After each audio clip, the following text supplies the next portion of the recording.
రవితేజ అతడి అసలు పేరు ఆనంద్ అయినప్పటికీ షోలే సినిమాతో అమితాబ్ బచ్చన్ వీర అభిమానిగా మారిన తన తండ్రి బచ్చన్ అని పేరు మార్చిస్తాడు. ఆ పేరుతోనే అతను పాపులర్ అవుతాడు.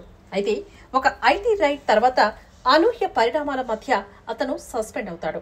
దీంతో తన ఊరికి వచ్చేసి ఆర్కెస్ట్రాలోని సింగర్ గా కొనసాగుతూ ఉంటాడు. ఈ క్రమంలోనే తన ఊరికే చెందిన భాగ్యశ్రీ తోని ప్రేమలో పడతాడు. నెమ్మదిగా భాగ్యశ్రీ కూడా రవితేజను ప్రేమిస్తుంది.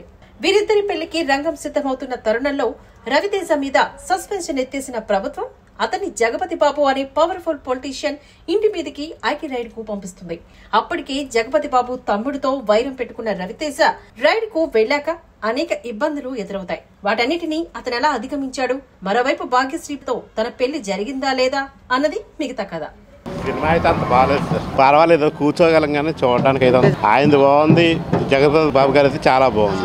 సినిమా కంటెంట్ లేదు అసలు. ముందు సినిమా పాటలు కూడా బాగున్నాయి. లాస్ట్ లో క్లైమాక్స్ స్లో అయిందన్న, కానీ రవితేజ యాక్టింగ్ సూపర్ అన్న, పర్ఫెక్ట్ మాస్ మహారాజా. రవితేజ వల్ల సినిమా ఆడుతుంది. లేదన్నా యావరేజ్ అన్న సినిమా, అదికేం బాగుంది. బాగుంది. హీరోయిన్ కాకపోతే హీరోయిన్ చాలా తొందరగా ఉంది పెళ్లి చేసుకున్న తర్వాత. బాగానే ఉందన్న, యావరేజ్ బాగుంది భయ్య, యావరేజ్ ఉందా. Super super, first half super. Harish Shankar Raid కు తెలుగు మసాలాలు అద్దడానికి ట్రై చేశాడు. కానీ ఈసారి అతను అద్దిన మసాలాలు ఆ వంటకానికి సరిగ్గా పట్టలేదు. ఒరిజినల్ వంటకం రూపురేఖలు పూర్తిగా మారిపోయి కొత్తగా మసాలాలు సరిగ్గా కలవక టేస్ట్ సోసోగా తయారైంది. హరీష్ శంకర్ టైటిల్ క్రెడిట్స్ లోని మార్పులు అని ప్రత్యేకంగా వేసుకుంటాడు కూడా. మరి ఆ మార్పులు ఎంత మేర పనిచేశాయి అన్నదే తన రీమేక్ సినిమాల ఫలితాలను నిర్దేశిస్తాయి. వాస్తవంగా జరిగిన ఘటనలే ఆధారంగా చేసుకుని సాధ్యమైనంత వరకు రియలిస్టిక్ గా సినిమా తీశారు రైడ్ మేకర్స్. 80వ దశకంలో పేరొందిన ఓ పొలిటీషియన్ మీద ఆదాయపు పన్ను శాఖ అధికారులు జరిపిన రైడ్ ఆధారంగా ఈ కథను తీర్చిదిద్దుకున్నారు. కొంత డ్రామా జోడించారు, కానీ అందులో హీరోయిక్ ఎలివేషన్స్, ఫైట్లు, సవాళ్లు, పంచ్ డైలాగ్స్ ఏమీ ఉండవు. అంతా సెటిల్ గా నడిచిపోతుంది. మొత్తం సినిమా కేవలం ఆ ఒక్క రైడ్ మీదే నడుస్తుంది. అంటే ఆరంభ సన్నివేశం నుంచి ముగింపు వరకు ప్రతిదీ ఆ రైడ్ తో ముడిపడే ఉంటుంది. కానీ ఇక్కడ మాత్రం రవితేజ ఓ డైలాగ్ లో చెప్పినట్లు అసలు రైడ్ ఇంటర్వెల్ దగ్గర కానీ మొదలు కాదు. అంతకు ముందు వచ్చిందంతా హరీష్ శంకర్ కల్పితమన్నమాట. కానీ ఆ కల్పిత కథలో పెద్దగా సృజనాత్మకత అయితే కనిపించదు. కొన్ని కామెడీ మెరుపులు, కొత్త కథానాయిక అందాన్ని ఎలివేట్ చేసే రొమాంటిక్ సీన్లు, పాటలు, హీరో ఎలివేషన్లతో రొటీన్ కాలక్షేపమే అన్నమాట. ఈ ఆడిషన్ల వల్ల అసలు కథ పలుచనైపోయింది. హరీష్ స్టైల్లోనే కథ నడుస్తుంది తప్ప ఒరిజినల్లో ఉన్న ఇంటెన్సిటీ కనిపించక ఆ వ్యవహారం కూడా ఏదో అలా అలా సాగిపోతూ ఉంటుంది తప్ప పెద్దగా ఎక్సైట్మెంట్ అయితే ఉండదు. పర్లేదు, యావరేజ్. యాక్షన్ అంతా బాగుంది. సినిమా మాత్రం కొద్దిగా యావరేజ్ ఉంది. పర్లేదు. సినిమాలో యాక్టింగ్ బాగుంది రవితేజది. ఫైట్ పర్లేదు, యావరేజ్ బాగుంది. డైరెక్షన్ బాగుంది, చూడొచ్చు. సినిమా సూపర్ అన్న. నాకు రవితేజ యాటిట్యూడ్ నచ్చింది సినిమాలో. రవితేజ హెయిర్ స్టైల్ సూపర్ పెట్టినాడు దీంట్లో. పాటలు చాలా చాలా చాలా బాగున్నాయి. హీరోయిన్ మరీ సూపర్ అండి. హీరోయిన్ కొత్త హీరోయిన్ కి మంచి ఛాన్స్ ఇచ్చారు. క్లైమాక్స్ అసలు ఊహించలే, టిల్లోని వచ్చాడు అందులో. సినిమా ఎంట్రీ వచ్చింది, సూపర్ పెట్టినాడు అన్న. అసలు మామూలుగా సినిమా పర్లేదు, బాగుంది, పర్లేదు, చూడొచ్చు. సినిమా బాగుంది, చూడొచ్చు, పర్లేదు, డీసెంట్. సినిమాకి ఒక 2 ఇవ్వచ్చు. రవితేజ కోసం వెళ్ళొచ్చు సినిమాకి. పాటలు పర్లేదు. అయితే ఫస్ట్ హాఫ్ వరకు సత్య కామెడీ, కొన్ని రొమాంటిక్ సీన్లు రిలీఫ్ ఇస్తాయి. హీరో పరిచయ సన్నివేశాలు బాగున్నాయి. హీరో ఫస్ట్ రైడ్ చూశాక సినిమాకు మూలమైన ఆశలు, రైడ్ మీద అంచనాలు పెంచుకుంటాం. అయితే ఆ ఎపిసోడ్ మధ్య బ్రేక్ ఇచ్చి రొమాంటిక్ ట్రాక్, కామెడీ మీద కథను నడిపించాడు హరీష్. భాగ్యశ్రీ అందాల మీదే ఫోకస్ పెట్టిన రొమాంటిక్ ట్రాక్, పాటలు యువతను ఆకట్టుకుంటాయి.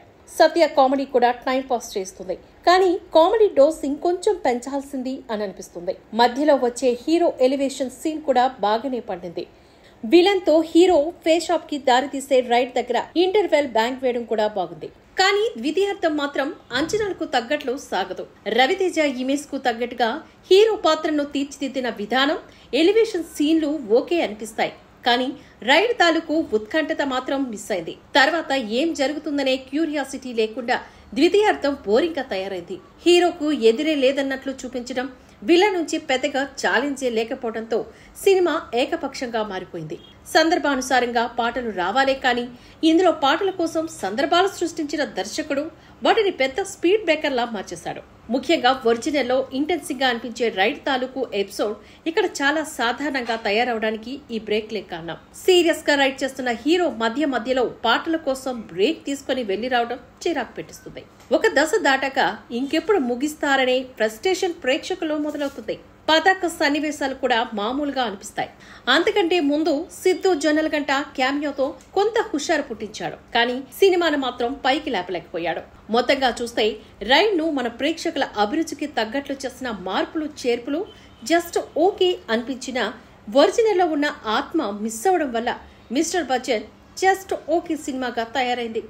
మిక్కీ జే మేయర్ తాను మాస్ సినిమాలకు సూట్ అయ్యే సంగీతాన్ని ఇవ్వగలనని మరోసారి చాటాడు. పాటలు, బ్యాక్గ్రౌండ్ స్కోర్ సూపర్ అనలేము, కానీ సినిమాకు అవసరమైన స్థాయిలో సాగాయి. నేపథ్య సంగీతం okay. Cameraman Ayananka Bose visuals colourful గా సాగాయి. సినిమా విజువల్ గా బాగుంది. నిర్మాణ విలువలకు డోకాలేదు.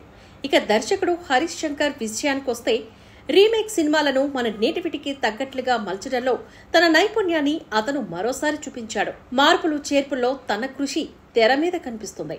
కానీ కంటెంట్ పరంగా ఇంటెన్సిటీ విషయంలో మాతృకతతో ఇది సరితూగదు. అతను సరైన రీమేక్ ని ఎంచుకోలేదనే ఫీలింగ్ కలుగుతుంది. రచయితగా, దర్శకుడిగా హరీష్ కష్టాన్ని తక్కువ చేయలేం. అదే సమయంలో అతను గొప్ప పనితనాన్ని చూపించలేకపోయాడు.